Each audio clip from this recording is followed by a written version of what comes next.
So in the 10th chapter, Krishna explained how he is behind all the manifestations in the material world. Krishna gave a full description to Arjuna of how Arjuna can see him everywhere in the material world. Now in chapter 11, Arjuna said, "You gave me the audio version. Now I want to see the video version." So Krishna displayed the universal form to Arjuna. And in this universal form of Krishna, it said that it was so bright that it was equal to 1,000 splendid suns. In this universal form of Krishna, Arjuna could see all the species of life, all the demigods. In this universal form, Arjuna could see past, present and future. And in this universal form, Arjuna could see all the warriors on the battlefield of Kurukshetra heading towards their death. Now one may say, Arjuna was already seeing Krishna. He was already seeing the wonderful two-armed, three-bending fold form of Krishna. Why did he ask to see the universal form? And the Acharyas commentate that the reason why Arjuna requested Krishna to display the universal form is to reinforce and cement without any shadow of a doubt that Krishna is the Supreme Personality of Godhead. This is very, very significant, because in the world today there are so many people who are claiming to be God. Recently we've been traveling around the UK, and I was in Norwich 10 days ago.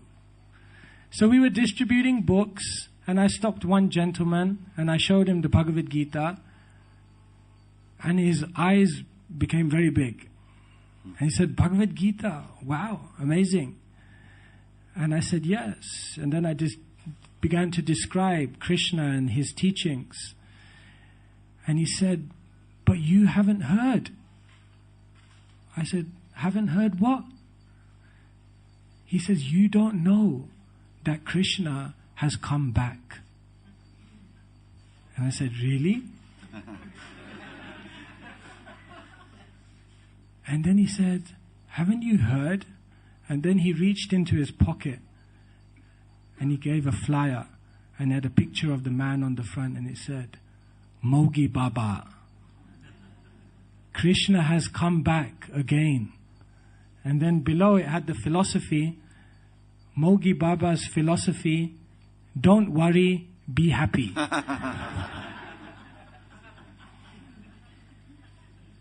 The most amazing thing that it wasn't a joke for him.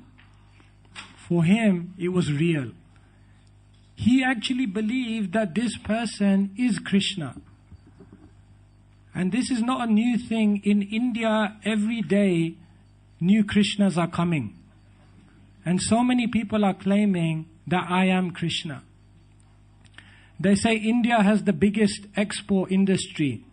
They export the maximum number of incarnations of God than any other country. So in the 11th chapter, Krishna shows Arjuna the universal form.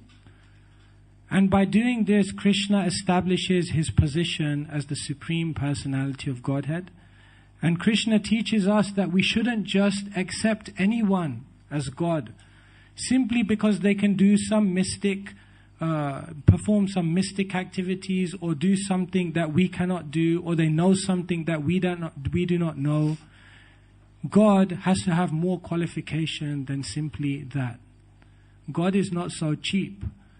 And therefore, in the 11th chapter, Krishna is displaying the universal form to show how actually he is the Supreme Personality of Godhead, because the whole universe is within him.